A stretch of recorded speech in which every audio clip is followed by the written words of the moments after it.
got approximately 90 to 100 victims. I think we're just scratching the surface. It's quite horrendous, really, what she's actually coming out with, just being raped constantly for between 10 and 13 hours. Then he pushed me onto the bed and lay next to me. I just stopped saying anything at that point. I just lay there. I didn't rape her. What did you do with her then? I didn't rape. What did you do with her? Yeah, I didn't do nothing with her. Yeah, I don't even know her, yeah? It's so easy to manipulate the mind of a child, and that's what they are, they're children. We've got to prove our case beyond reasonable doubt. The defence only have to provide a doubt.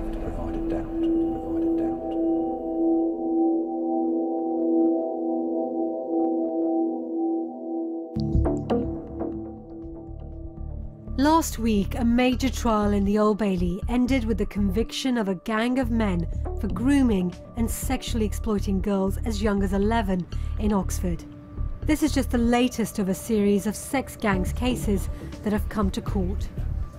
But 3 years ago, before any of these cases came to light, police in Telford allowed cameras to follow one of the biggest child sex trafficking investigations the UK has ever seen. Loads more people. This unprecedented access shows from the inside the challenges of bringing Britain's sex gangs to justice. Is she happy with the security we've got around her at the moment? Telford police have been running Operation Chalice for almost a year. A team of specially trained officers are working round the clock trying to gain the trust of vulnerable girls who were as young as 11 when they were first abused. She's been taken to Birmingham at 14. He would rape them all first to test the waters, to see who was good, to then take the best ones to Birmingham. They'd always buy them bottles of Bacardi, get them to neck it so they were that drunk. I go and then sit next to her, and with that, she completely breaks down. She's absolutely sobbing, completely hysterical, to the point where I start crying as well, because it was just horrible. She then just starts going on and on about the time she's been raped, and quite violently as well, and she goes into detail. She remembers being given alcohol and then passing out. She then wakes up on a bed where she's the wrong end of the bed and the head's sort of falling off the end. And she's been raped by 2 of them, but she feels like she's been drugged because she cannot move her body to get them off. But while she's being raped, there's another room that's locked with a number of girls inside and a number of men, and she can hear the girls screaming and crying that are quite clearly being raped in that room.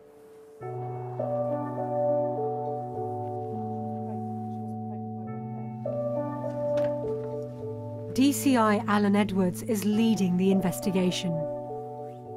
The intelligence is absolutely compelling that something's going on. One girl in particular is talking about these 2 men, Max and Eddie, picking her up, taking her away, taking her around to see different men. What I wanted to ensure was that I could concentrate on them, see what they were up to, see who they were associating with, and from there find out how many other victims I might have. Can you talk me through the profile of the offenders? The offenders in the main that we're going for were the facilitators, and the facilitators were actually young Pakistani men. And the difficulty is, how do you deal with that? And how do you deal with it without being accused of being racist in some way? And my view is this: I've got a bunch of criminals. I don't care what background they come from. I don't care anything else about them other than the gang raping young girls. And I'm going to arrest them.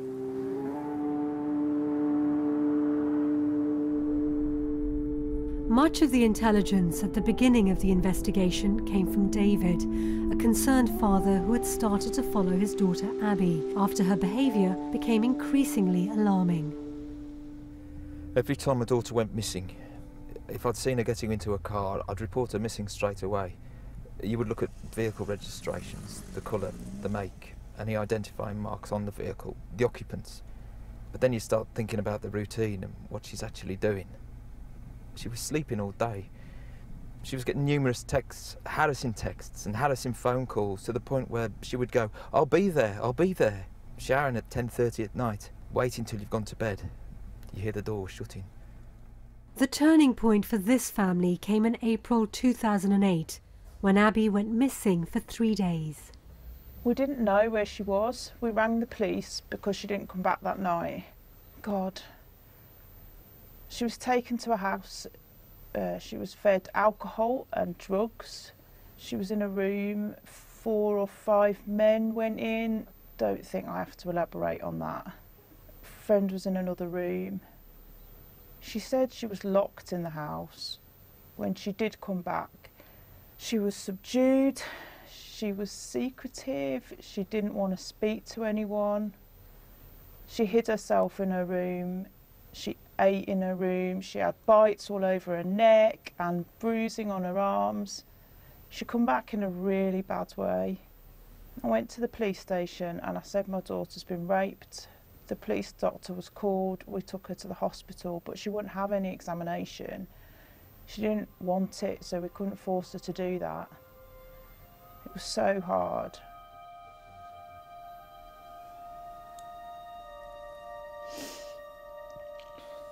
That's basically when my life changed, when her life changed.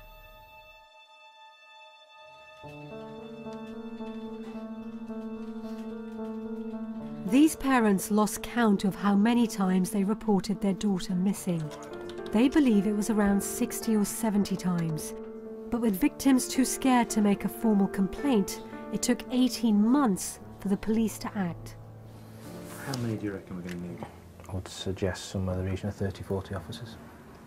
Yeah, I'll see what we've got in here, and I'll have a quick word in task force, see if there's any other people on the organised crime side, but they can come in and help us. I'll take it it's going to be a 7 o'clock start on Thursday. I think it'd be earlier than that. Earlier than that? I'll set me alarm then. I'll have to. In December 2009, with intelligence mounting up but very little hard evidence, DCI Edwards decided to make a bold move. A series of raids begin in which a total of 9 suspects are arrested in the market town of Wellington, just outside Telford.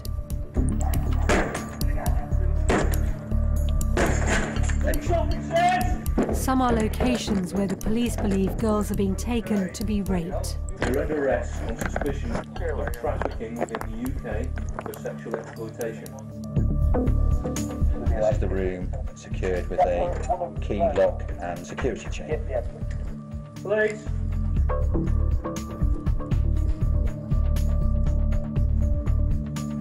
Amongst items seized by police is a condom used inside and out with the DNA of multiple men.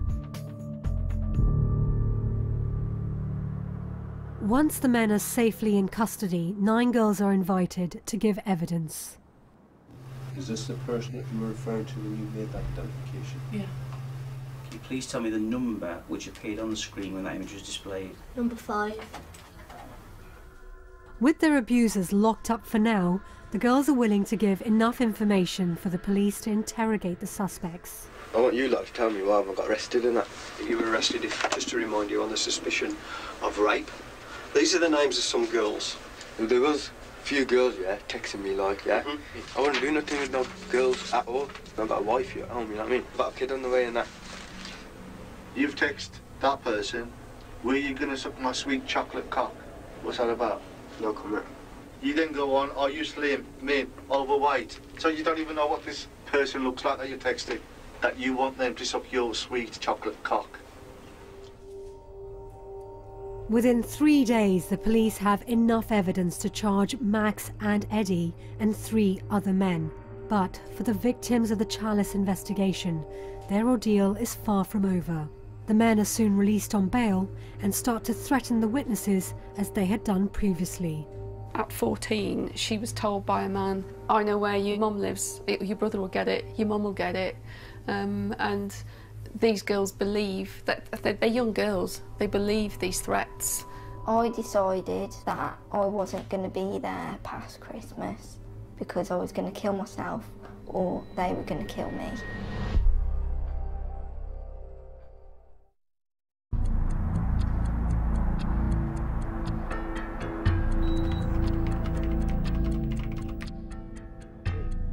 Just over a year into one of the country's biggest child sexual exploitation investigations, 13 men have now been charged with crimes ranging from rape to sexual activity with a child. The total number of victims has risen to over 100. Some were as young as 11 when they were abused. The team building the police case has grown to over 50 officers, and Detective Chief Inspector Neil Jameson has just taken over as a senior investigating officer. Can you just give us a quick update? Yeah, I mean, it's taken us between 8 to 10 weeks to get her comfortable to interview. She's making disclosures going from basically being forced to give oral sex through to gang rapes, accused of blokes while she's been pinned down, having sex with her, held hostage for between 10 and 13 hours, just being raped constantly. It's quite horrendous, really, what she's actually coming out with. She went away the first night and sat and wrote a list of males that she needs to speak about who are offenders. She actually came up with 101 names.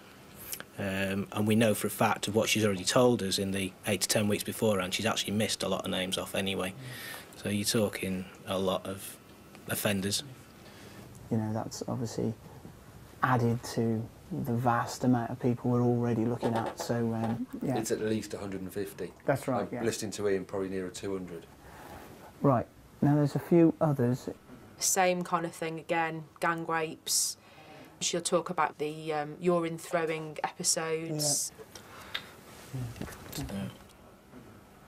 It seems every day something's coming out and something more traumatic and, you know, sensational. But we've got to just get on and deal with it. I don't want to lose focus. So thank you very much, and that's it. The scale and horrific details of the case are way beyond what most of the investigating officers have seen before.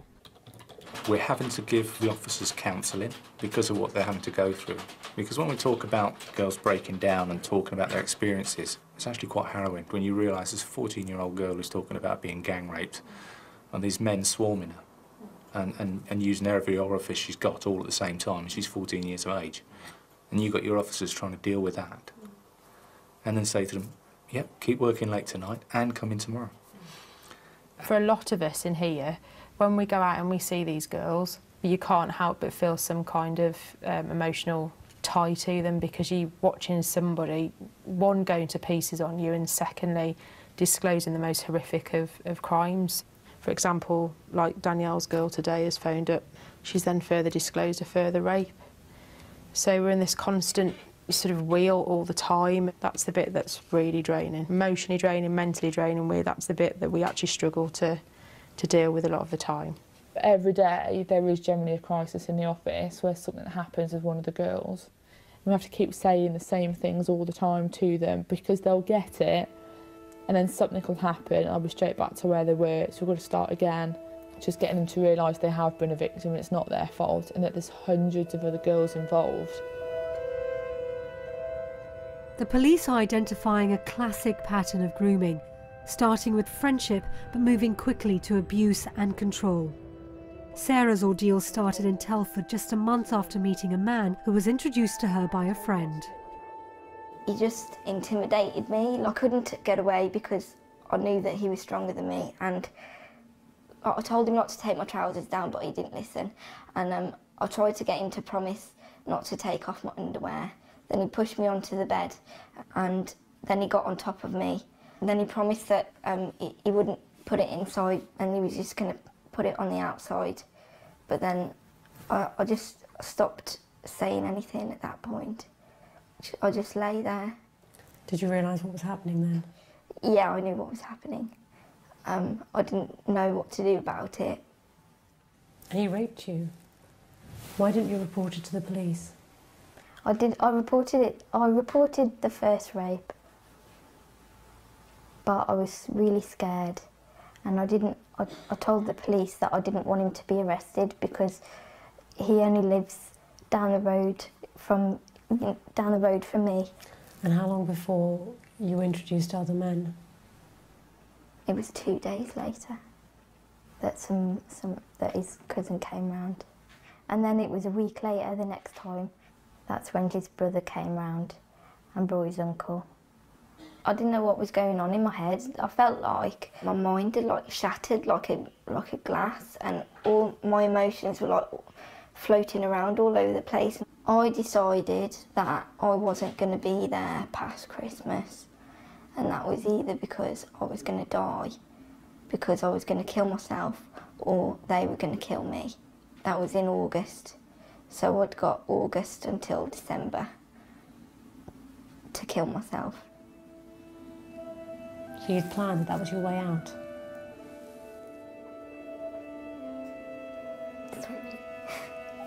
I'm sorry. It's all right.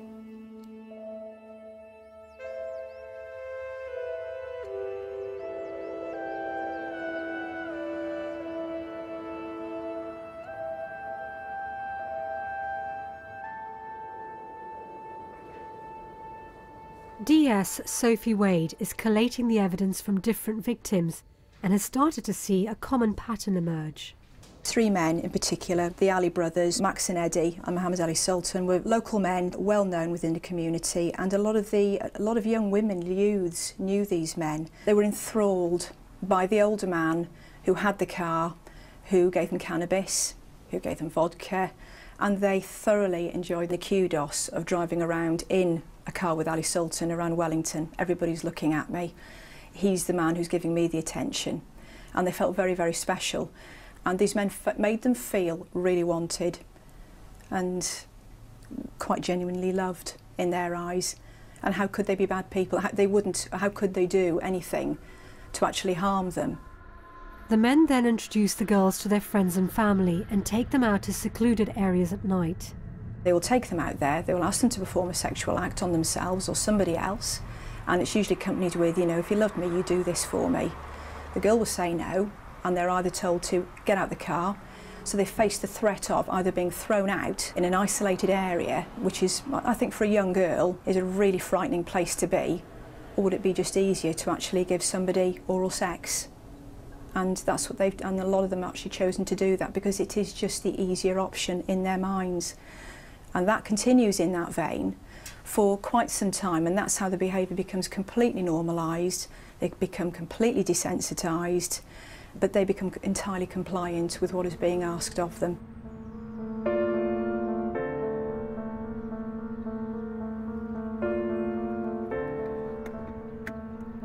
As the months progress, the team are only too aware of the hurdles they face in proving this case in court. The problem we're going to have is that they're going to try and discredit the girls because of their vulnerability and because of the fact that they are having sex with so many different males, and they're going to say that, you know, they're promiscuous and that they bring it on themselves and stuff. Well, it's not their fault. We're talking about men now. You're not talking about teenage boys. You're talking about men who are grooming young girls as young as 12 right the way up to sort of 13, 14, 15 who are still children. The thing that's really let us down is the forensic side, really, because we were hoping to get more evidence of the girls and blokes being together in the same place, but there's that much mixed together. It's just a complete soup, and they can't decipher whose DNA is on the in a particular place. You put a glow lamp over the vehicles and it highlights whether there's DNA. Say, for example, on the seats of the vehicle. Some of the vehicles, it's just glowing bright because there's so much DNA in the vehicles themselves, and it's very difficult to separate them out. Even though the interior of the perpetrator's cars glows bright with semen and vaginal fluid, the chance of proving any one girl was in any one car is very small. It's notoriously difficult to get convictions for historic rapes, so the team try a different approach. Trafficking legislation emphasises the control that traffickers have over their victims, and so makes it harder for defence barristers to imply the sex was consensual. The police have called in Mike Hands, a child trafficking expert, for advice. A lot of the controls come from the methods they use. So they will identify a child. That child will have a vulnerability. As they build up the grooming phase, it'll be then breaking them away from their support mechanisms. So it'll be breaking away from their siblings and parents, breaking away from their peer groups, so that they've got no support structure around them other than the trafficker. And that's when the cycle of abuse cranks up, and that child is completely alone. And people say, why do the children keep going back? Well, why wouldn't they? Where else have they got to go now? They haven't got anywhere to go. All their support, everything comes from these controllers, from these traffickers. The use of trafficking law in gang grooming cases was pioneered by Sheila Taylor, whose work with child victims prompted a similar investigation in Derby. She spotted how girls were being moved all over the UK, completely controlled by their traffickers. What we had was Derby in the middle, and then we had understanding that these young people had gone to all of these different places, as far as Devon, Middlesbrough, Birmingham, all sorts of strange places, and that highlighted how much movement there was. 24 towns and cities were named in 81 cases. So these children were being trafficked across the country? Absolutely, absolutely. And that's significant because in cases where girls are reluctant to give evidence or they are finding it difficult, there's this really important piece of legislation that can be used to bring these men to justice. Yes, because all of that legislation being linked to traffic talks about young people being out of control and being controlled, and therefore it makes it applicable. But the biggest thing about the trafficking offences, it does say that consent is irrelevant. A child can't consent. In law, it can't consent to be exploited. So if that child's under 16, consent is not an issue. Now, in the case of the chalice children, they're being moved around the force area and outside of the force area in some cases, and the intention for that, at the end of that movement or during that movement, was that they would be sexually exploited. If you can show that, then you can convict for human trafficking. You don't need forensic, you don't need DNA, you don't need disclosures from children. It's a very simple piece of legislation. Once you understand it, it's very simple. David clearly remembers how the traffickers took complete control of his daughter Abby over a period of 18 months. She would do anything for them. And later on, speaking to her, asking her what kind of control did they have over you? Was it physical? Did they threaten you with violence to beat you up? And she said, no, no, no, they were cleverer than that. It wasn't the threats that were directly made at her. It was the threats made to her about what would happen to me and my wife. That was the main reason she carried on doing what she was doing, because she was frightened of the threats made against us.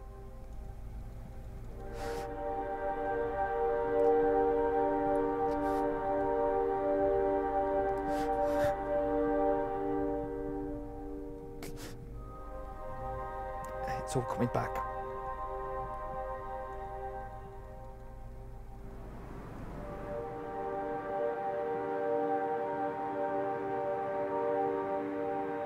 David had to pick up his daughter from towns all over the country, including Brighouse, Halifax, Bradford and Birmingham. Sarah was also taken to other towns. She was in the control of her abusers for 4 years, and she's worked out she was passed around 72 men. This here, where it all started, was when I was really raped, when I was really scared. And then this here is like the aftermath. The result, I think I just felt totally intimidated, and I think fear goes beyond physical, right? It goes beyond that, and it's a mental thing. And do you think that psychological manipulation was just as powerful as the sexual exploitation? Yeah. But it wasn't consent? No, it wasn't, because if I had a choice, then I wouldn't have done it. What do you think it was if it wasn't consent? It was intimidation, and it was control, and it was rape. Once the chalice children are officially classed under the European Convention as victims of trafficking, it's seen as technically impossible for them to have consented to sex. It's a significant breakthrough for the team. We're trying to use the trafficking legislation to link together a number of victim accounts of where men are moving these victims around the country. It's the glue that brings it together, rather than trying to go to court with separate rape, separate abduction, underage sex allegations, so that you've got one victim facing one suspect. So what we're now trying to do with ours is to say, okay, We've got 5 or 6 victims here, giving me a consistency. There's a consistency in the type of car, the location they've gone to for the sex. All these things are consistencies I can bring together so that I can get the victims themselves to corroborate each other. With the focus on trafficking, the police are using a combination of phone data and automatic number plate recognition cameras, ANPRs, to establish the suspect's movements. What we're trying to show is that he's travelled from one particular place to another. His phone hits that sales site at this time, and 15 minutes later the car goes through the ANPR, and that works out about right on the timings. Telephones has been massive on this job. There's been like 200 plus phones seized and large numbers. I mean 141 calls, and even if it's only one call, it's still a link between those two. They've still got to explain it. Why have you made a call to somebody you're saying you don't know? The police have pieced together enough evidence for the next phase of arrests. Let's go for him. In the autumn of 2010, the police organised the simultaneous arrest of 4 men. A new victim has come forward who says that she was moved to Telford and then sexually assaulted over several days. One of the key suspects, Eddie, is arrested from his bail address in Huddersfield in connection with this new case. OK, let's do it.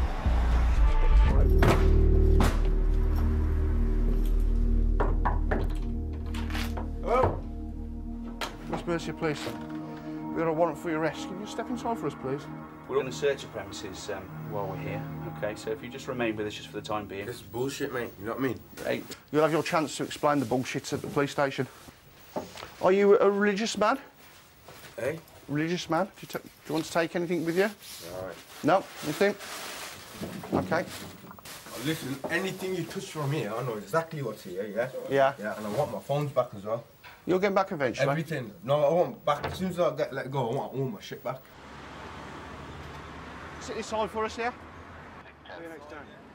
As the analysis on the phones comes back for earlier cases, the police believe they'll be able to prove that texts from Eddie's brother Max show he intended to traffic girls for sex. When we looked at text messaging, you could see Max would be speaking to third parties in order to facilitate, to pick up, to drop off, make arrangements. For example, pick her up at 11 from the hospital bus stop, and Eddie replies to Max, tell her if she's not there, she's getting knocked out. Minutes later, pick her up from the hospital bus stop, she's waiting. So they've organised for her to be picked up and transported somewhere. And the language as well was particularly unpleasant, where Ardal Ali texts one of the victims, what you doing, you sly bitch. He then follows up, just getting up, you smelly burnt out bitch. It's not unusual to experience language where they will say, fuck you, you're sly, you're a bitch. And particularly when they didn't seem to be getting what they wanted. And they will refer to girls as whores. At 9:15, he texts, sort something out for tonight. I got a whore sorted. He replies again, I got 2 girls, ring me. And then it ends with, I got a girl sorted, need a place, bruv, ? Eddie has been arrested on suspicion of rape. The police have connected him to the victim through his phone records. But critically, this time they also have a DNA sample linking him to the girl.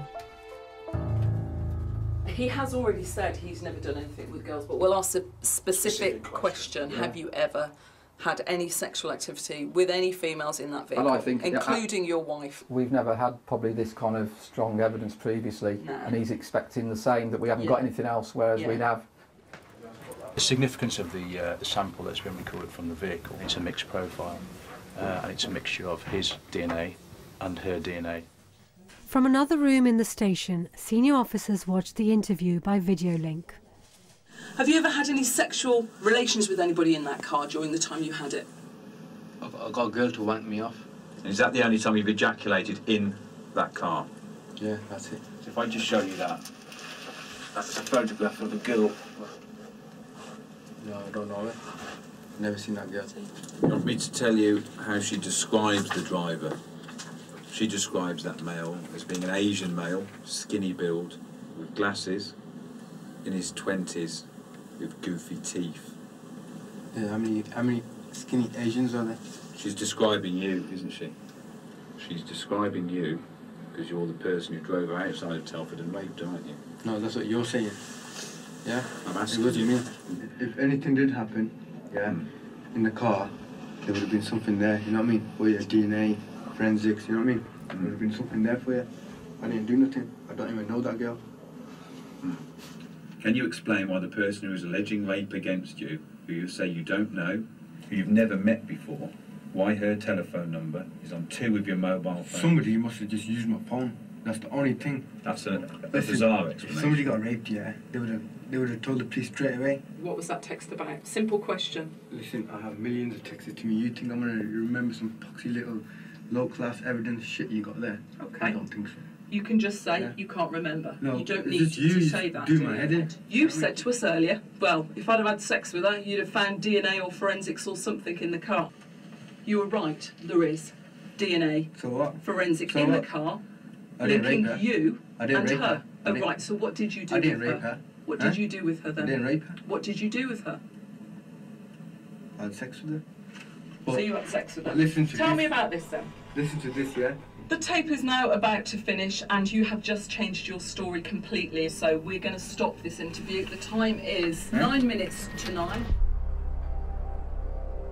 We've got some good results with the interviews. We had the revelations with that gentleman changing his story right at the very end. Obviously there's kind of pros for that. We just need to try and firm up on that now and try and prove that obviously his lies were due to his guilt, or obviously prove that he's an innocent man.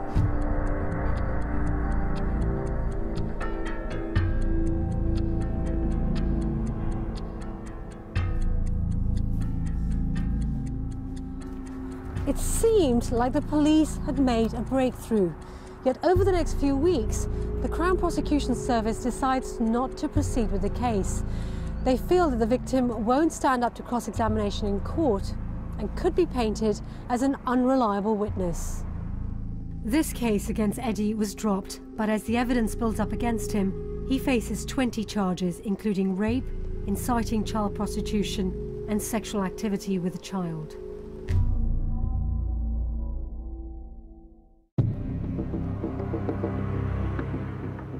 Despite the many setbacks in the investigation, over the next 5 months, the team prepare the central chalice case for court and settle on which victims are prepared to give evidence.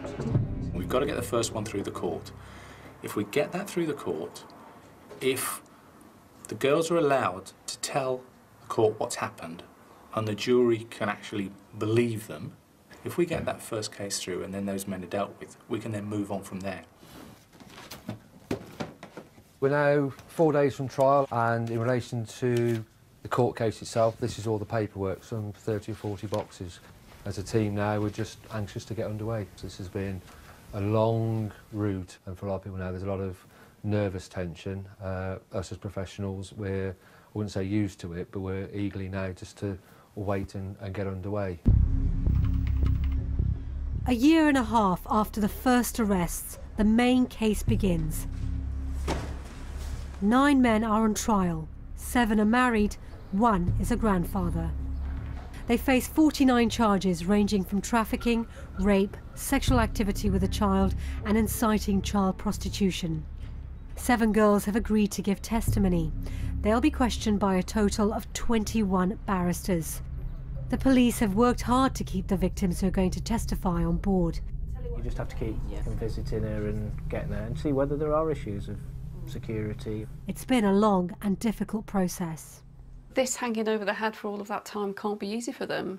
They're putting their lives on hold and worrying every day about, their addresses being discovered or them being followed to and from wherever they're going. And you do feel very overprotective of these girls because you know what they've been through. I go home worrying about them terribly. But it is going to be hard keeping them on board. And as we know that the victim isn't always thought about in the criminal justice system. Some of them have had to be moved house, because people have found out where they've lived. Other people have got cameras in their houses, panic alarms. So they're just thinking, what if, what if, what if? The first victim takes the stand. She's there for over 3 weeks, cross-examined by 7 defence barristers. Her police interviews are shown in court. Why did people give you drink? I don't know, to get drunk. And then what? To have sex. Do you think that was the reason why they gave you drink? Yeah. Was there ever a time that you had sex without drink or drugs? No. When you would have been sober? Was it always the same? Yeah. The jury are also shown police videos in which the victims are driven around the town of Wellington, identifying key locations of abuse. Max used to sell me to the Bengali people in there. What's that place called? Darker. The Darker. That's where you've just said Max used to sell you to the Bengalis. Max, we could show from telephone records, was in communication with a worker at that restaurant, and that he was making arrangements over the telephone suggesting that he had girls that he could take to that restaurant. They would be driven around to the rear of the premises. They were not allowed to go through the front of the premises. They would go up on the outside, up to the top of the building, out the back wall, and they would go through a window. Tell me what would happen there. Me to have sex with them. With who? The 3 people that were there. Are they workers at the restaurant? Yeah. And again, what would they do to you? Have sex. Their penis inside your vagina, one after the other? Yeah. Did you ever say no? Yeah. Oh, tell me about that time you said no. It just sort of makes me feel guilty. How does he do that? Don't know, he just keeps on about saying, go on then, like, please and stuff. And did you ever stand your ground and refuse to do it? No. After nearly 4 months in court, only 4 of the 7 victims have so far been heard, but the prosecution case has reached a crisis point. 7 defence lawyers assassinate the character of the victims, implying that they were willing, even though all of them were under the legal age of sexual consent at the time. The girls have told us what they found particularly galling about going to court was being cross-examined by multiple barristers. For instance, being told repeatedly that they were lying. The transcripts from the court showed the barrister asks, "I want to ask you once more why you were telling lies." He goes on to say, "I suggest to you you're telling lies in this court before this jury." "No," says the witness, "I'm not telling lies." She's obviously broken down, and he's continuing, "You are a compulsive liar." She's shouting and crying, "Was you there? Was you there? You've told about my client Adil Ali that he took you to this restaurant." "Yeah, he did take us to this restaurant." "You're telling lies." She's shouting, "No, I'm not. Shut up." She's clearly very distressed, but he continues. I don't want to victimise these girls, but in our present system, every one of the barristers for the men in the court, right, every one of those barristers has the opportunity to cross-examine that particular girl. If I've got 7 or 8 men in court, should we allow every barrister to have one go after another, or couldn't they at least agree on what questions they want to ask, remembering that we've got to prove our case beyond reasonable doubt. The defence only have to provide a doubt. In September 2011, after 70 days in court and nearly 2 years of police work costing several £1 million, the trial collapses because doubt is irrevocably cast on the testimony of one of the key victims. The judge may allow a retrial in the future, but for now, Telford police must watch the accused walk free, a group of men the police believe have controlled, raped and trafficked children. For the victims involved in the Chalice case, the ordeal of going to court was overwhelming. How difficult was it for you to be cross-examined? It was horrible. They tried to make out that it was my fault, and he had lied about what I was like and the things I did. It was like it was happening again because they were just making stuff up about me, and it was exactly like the things they used to say about me at the time. And you had to relive your ordeal? I did. It's very difficult for young people to go through this process. How would you feel if it was yourself who had been raped by a multiple of men, and when you get into court you're then cross-examined by a barrister for each of those offenders by people in authority who are quite aggressive and who are in control of the situation? That's exactly the situation these young people have been in when they've been exploited. And we need a review of our judicial system about how these young people are represented in court and how they're protected so they're not re-victimised and traumatised and violated by the system of prosecution. It was every day for weeks. She was escorted by the police, taken into the courts, which must have been really hard for her because she was interviewed by all of the barristers of all the defendants. She couldn't talk about the trial. It was like she was just sort of went into herself. She knew what was coming the next day. It was heartbreaking to watch her come home and have no expression, no nothing. Her whole life's just been washed away. I mean, they've broke my daughter and they've broken my family.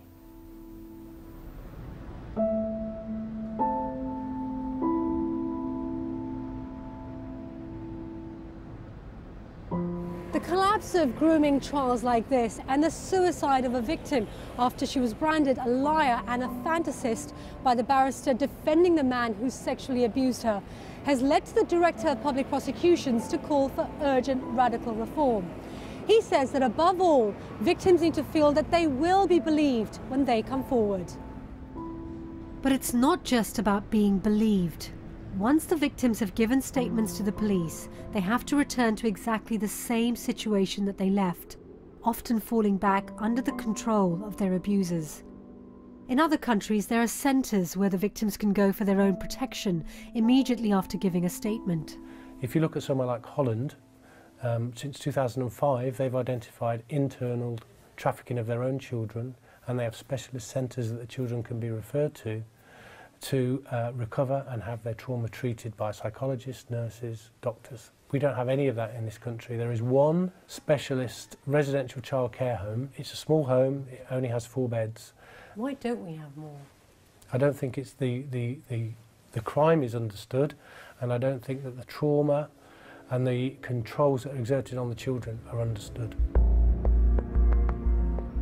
The Office of the Children's Commissioner estimates at least 10,000 children may be victims of this kind of sexual exploitation. Yet there are only 4 beds in the whole of the UK to help children recover from this horrific abuse. While the judge of the main Chalice case considers whether to allow a retrial, Telford police act on the lessons learnt in this case by trying to stop girls going through this kind of abuse and the subsequent ordeal of a police investigation and trial. You got your driving licence, mate? We are going through a big training and development process with all of our staff, because I think an awful lot of this comes from that frontline policing. When we stop a car and it's got a young girl, we don't take it as face value. The officers will dig what is happening in this young girl's life to make her continually go missing. We've become far more astute, I think, for us to start alarm bells ringing earlier. They're hoping to protect vulnerable girls at a much earlier stage so that they don't repeatedly go missing. We've had an incident where we have a young child that's walked out from care this evening. As a result of that, we're treating the missing child as a high-risk missing person. The police are now targeting potential perpetrators and issuing child abduction notices. Come here, sit. Are you aware of how old is? Yeah. We've heard that she's 15. She's 12. She's 12. How old? 12. Oh, I told she was 15. She's 12. Oh. We did not know this. Right. Obviously, because of the age, we'll serve what we call a child abduction notice on your son, which will basically mean is to have no further contact with her.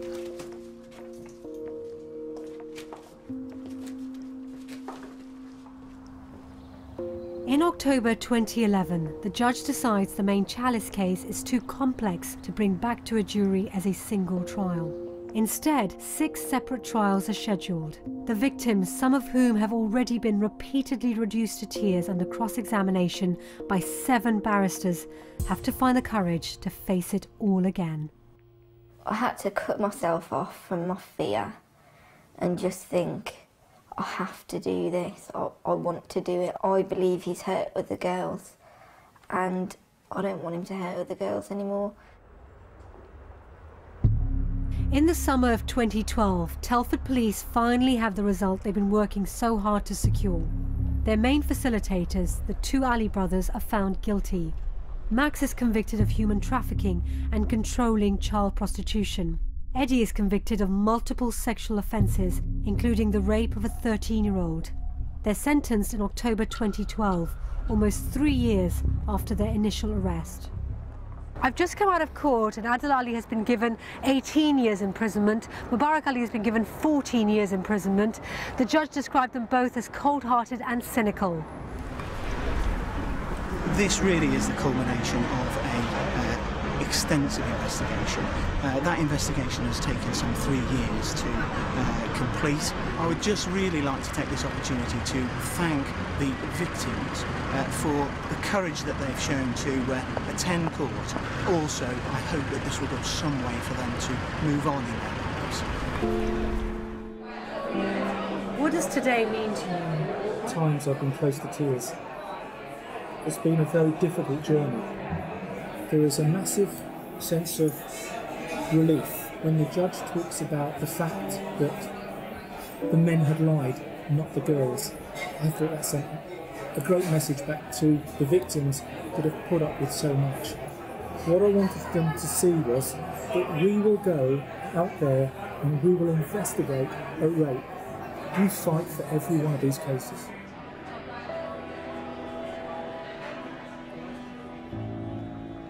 By December 2012, the new cases have come to court, and including Max and Eddie, the Chalice investigation results in 8 men being sentenced in total to 59.5 years. The list of suspected perpetrators has risen to over 200, and of the 106 victims positively identified by police, only 5 have so far seen justice served on their abusers, though Telford police are still making arrests. Campaigners say child victims of sexual abuse should be cross-examined in judges' chambers to be spared the agony of re-victimization in open court. Without a significant review of the way these cases are tried, young people will continue to be traumatized, not only by their abusers, but also by the judicial system itself. I want it to stop, and I want people to stop blaming the girls, because that's the easy thing to do. It's harder to accept what is really going on, and it's harder to do something about it. It's easy just to blame the girls and not do anything.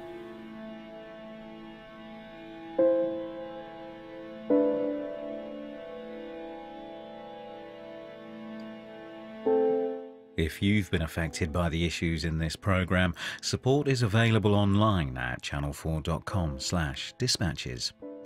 Or next here on 4 999, What's Your Emergency?